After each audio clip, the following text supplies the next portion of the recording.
মানে মহা মুশকিলের কথা। মানে জিরো থেকে স্টার্ট। এই ভিডিও একটাতে, এখানে ভিডিওতে আগে মর্নিংয়ে ভিডিও করছিলাম, সেই সেই নাম্বারটাই দেখাচ্ছে কেন, সেই মানে টাইমটা সেখান থেকে অ্যাড হচ্ছে কেন? ওটা তো কেটে দিচ্ছি, তাহলে ওটা তো আলাদা হয়ে যাওয়ার কথা। এখানে ফ্রেশ করে ইয়ে হচ্ছে না। এমনি ক্যামেরাতে আমি ভিডিও করছি, পরে আপলোড করবো। ক্যামেরার মধ্যে ভিডিও করে না।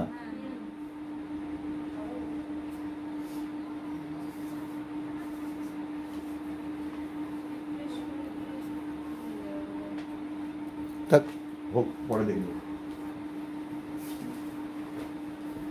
তাহলে আমাদের আজকে একটু শিখবো গোলক না, 13 তারিখ এক্স করে দিল না।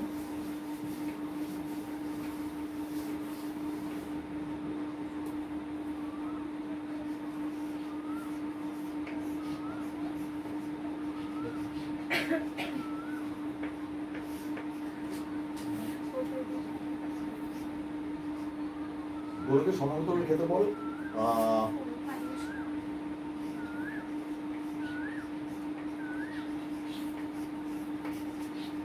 তোমরা কি অঙ্ক শুরু করে দিছো? তাহলে স্টার্টিং এ এই কথাটা লিখে নাও, এই সূত্রটা লিখে নাও। গোলকের সমগ্রতলের সমগ্র তল বা বক্রতলের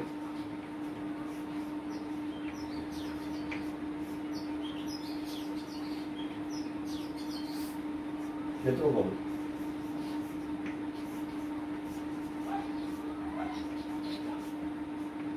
সমান সমান 4, হাত খুলে লিখবে, হ্যাঁ, 4 পাই আর স্কোয়ার বর্গ একক।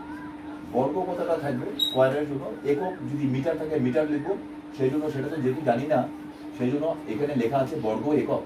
একক কথাটা অঙ্কে যদি মিটার থাকে তাহলে বর্গ মিটার, সেন্টিমিটার থাকলে বর্গ সেন্টিমিটার হবে, সেই জন্য এখন আপাতত একক কথাটা লেখা হয়েছে 4 পাই আর স্কোয়ার। যেখানে তোমাকে মনে রাখতে হবে, এই পায়ের মানটা তোমাকে মনে রাখতে হবে, পাই ইকুয়ালস টু কত, 22/7। এটা ফিক্সড, মনে রাখতে হবে, এটাও মনে রাখতে হবে।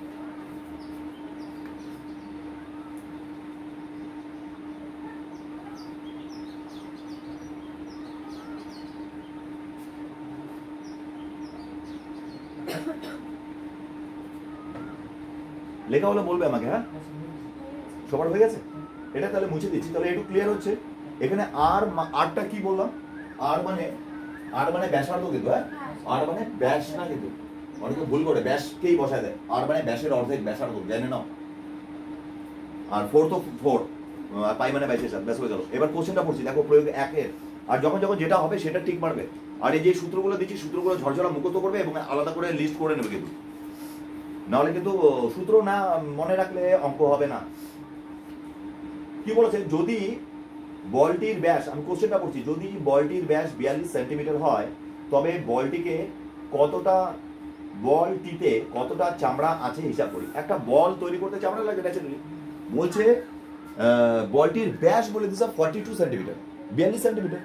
এবার বলছে বলটা তৈরি করতে কতখানি চামড়া লাগে। তাহলে এবার মনে একটা কথা তখনই চিন্তা করো, বলের কি দিছে, ব্যাস দিছে, তখনই মাথায় ক্লিক করো যে ব্যাস দিছে, তাহলে ব্যাসের অর্ধেক করতে হবে। তাহলে ওইটাকে অর্ধেক করা মানে 2 দিয়ে ভাগ করে দেবো, সিম্পল টাইপের। তাহলে 42কে 2 দিয়ে ভাগ করলে 21 পাবো, 21 গুণ 42 হয়। বা মুখে মুখে উপরে মনে করো 42, নিচে 2 দিয়ে কাটবা, তাহলে 2 দিয়ে 4 দিয়ে কাটলে 2 2 4, 2 অক্ষে 2, 21 হলো, হয়ে গেল। এবার সমগ্র তল চেয়েছে, গোটাটা তৈরি করতে বলটা চামড়া লাগবে, তাহলে 4 পাই আর স্কোয়ার হবে, তাহলে 4 তো 4 থাকবে, পায়ের জায়গায় কত বসাবো, 22/7। আর আর স্কোয়ার মানে 2টা আর, তো আর স্কোয়ার মানে কয়টা আর, 2টা। তাহলে 21 × 21 2বার হবে। তারপরে ক্যালকুলেশন করবো, যা আসবে আসবে। তারপরে বর্গ, একক লিখছি আমি সূত্র বোঝানোর সময়, এইটাতে লিখবো বর্গ সেন্টিমিটার, ব্যাস অঙ্ক শেষ। এইটুকু একটু লিখে পড়তে হবে, ঠিক আছে? এবার আমি বলি, তাহলে প্রথমে এটা মুছে দিলাম।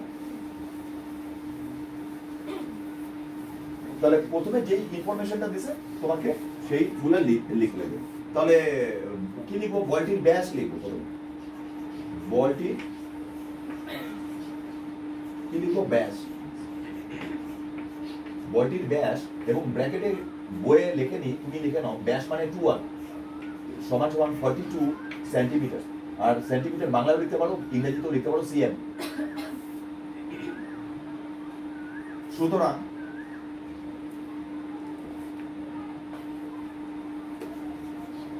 বলটির ব্যাসার্ধ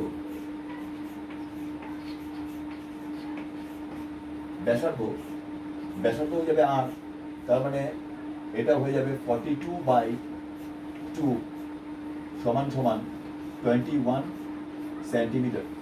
এটা কাটতে লাগবে, কেটে দেখাতে হবে, বোকার মতন এখানে কাটবো, এখানে লিখবো, সেটাও করতে পারো, না কেটেও ডাইরেক্ট লিখতে পারো এইভাবে, কারণ এগুলো ক্যালকুলেশনে ক্লাস 10-এর ছেলেমেয়েরা যে করতে পারবে এটুকু সবাই জানে।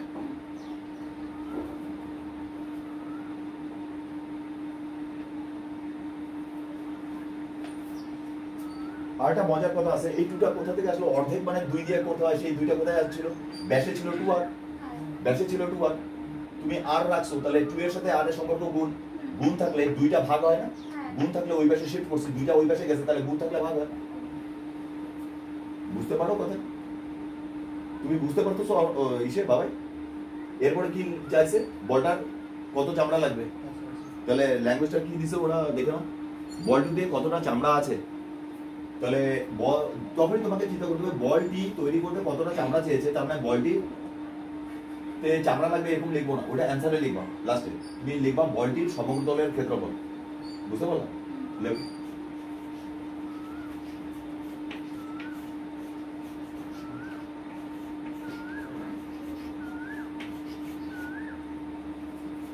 সমগ্র তলের, যখন তুমি অ্যান্সার লিখবা মানে অঙ্ক করবা, তখন তুমি যে কোনো একটা তল লিখবা তাহলেই হবে। মানে সূত্রতে আমি বলতে চাচ্ছি এর তো 2টা নাম, সমগ্র তলও লিখতে পারো, বক্রতলও লিখতে পারো, যে কোনো একটা লিখবা তাহলেই হবে। কিন্তু মাথায় রাখার জন্য আমি তোমাকে শিখালাম 2টা নাম দিয়ে, তাই না? বুঝতে পারো কথা? বলটির সমগ্র তলে কি লিখবো ভাই, কি লিখবো? সমান সমান জায়গা নেই, এখানে লিখবো 4πr² বর্গ সেমি। বর্গ সেন্টিমিটার অঙ্ক, বর্গ একক না লিখে বর্গ সেন্টিমিটার সমান 4 মানে 4, পাই মানে 22/7। একটু টাকায় দেখে নাও আগে, পরে টুকু 21, 21 ছিল, আর এর মান 21 ছিল, স্কোয়ার আছে বলে 2বার হবে 21। এইবার এইটা দিয়ে যে কোনো একটা 21কে কাটো, মন চায় যেটা, এই 21কে কাটলাম, 3 7 21 হয়। এইবার তোমার দেখে নাও নিচে 7 একটাই ছিল, এটা কেটে গেছে, 4 22 21 3 সবগুলোকে গুণ করতে হবে, তাই না? তাহলে একটা তোমাকে রাফে কষ্ট করতে হবে, 22-এর সাথে 21-এর একটা গুণ করো, যত পাবে তাকে 4 দিয়ে বোকার মতো না করে 3 4 12 একটা করে দিলাম। বুঝতে পারতেছো? 3 আর 4 12 দিয়ে একটা পরে করবে, 22 আর 21-এর মধ্যে গুণ করো, তাহলে 1 দিয়ে করলে 2 2, তারপর 2 দিয়ে করলে 4 4, 2 4 আর 2 6 আর 4, তাকে কত দিয়ে করবো? 12 দিয়ে করবো। 12 দিয়ে করলে 2 2 আচ্ছা 12 ঘরের নামতা দিয়েই করে দিচ্ছি একবারে, হ্যাঁ। 12 2 24-এর 4, হাতে রইল 2, 6 12 5 12 60 6 12 72, হাতে কত ছিল? 2। 12 2 24, হাতে কত ছিল? 2। দেখতে পারতেছো? এই দেখো 12 দিয়ে করছি, 12 2 24-এর 4, হাতে রইল 2, মনে রাখো, নিজেরাই ভুলে যাচ্ছ। 6 12 72, 73 74, 4 হাতে রইল 7, 4 12 কত? তুমি পিছনে মেয়েদের বান্ধবীদের সাথে তাকাচ্ছ কেন? তুমি বলো 4 12 কত? ওই দিকে তাকায় বলে বান্ধবী বল, এরকম ব্যাপার হচ্ছে। ও ওরা বলবে, তুই শুনে বলবা কত? 4 12 কত? 48 48, আর হাতে 7 ছিল, 48 49 50 51 52 53 54 55। 5544, সুন্দর নাম্বার বেরিয়েছে। 5544 বর্গ সেন্টিমিটার। আচ্ছা, সেন্টিমিটার বর্গ সেন্টিমিটারকে আরেকটা সুন্দর ভাবে লেখার স্টাইল শিখিয়ে দিলাম। এই দেখো, বর্গ লিখতে হবে না, সেমি স্কোয়ার লিখো। বুঝতে পারো? এখানে বাইর করে নেই, ও বাইর করছে, দেখো নিচে 55 44 লেখা আছে, তাহলে শূন্যস্থানের মধ্যে 55 44 হবে। হ্যাঁ, ওই বক্সের মধ্যে তোমাকে লিখতে বলেছে, লিখলেও হয় না লিখলেও হয়, তোমাকে বার করে দেখালাম, করে নাও।